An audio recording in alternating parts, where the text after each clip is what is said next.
So this is this is the site.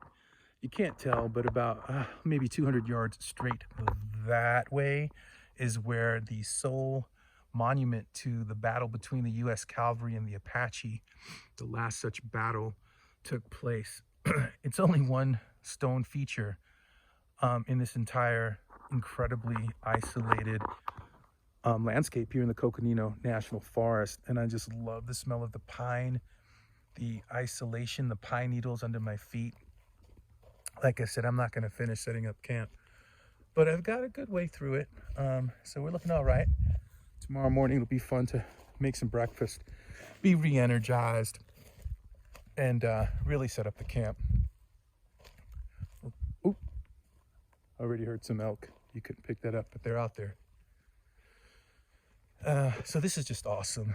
I'm also testing all of this gear out before bringing my daughter out, because if there are any failures, then I have to just deal with them, and I feel more comfortable in survival mode with what I know and how I've been trained, as opposed to having to do that with a system failure and my daughter. So, test gear out.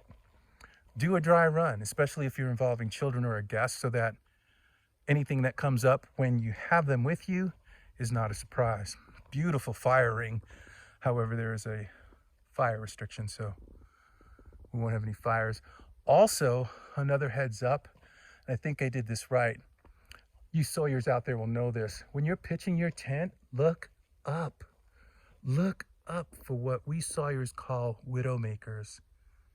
And there are some here, kinda, but they're not broken, and this tree is not fully dead.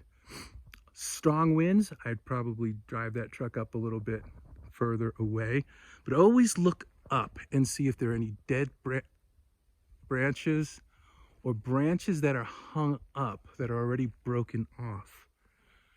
I think I'm gonna have to invest in binoculars because I can't quite tell. No, it's not a widowmaker per se. So anyway, back to it. I'll catch up with you guys later.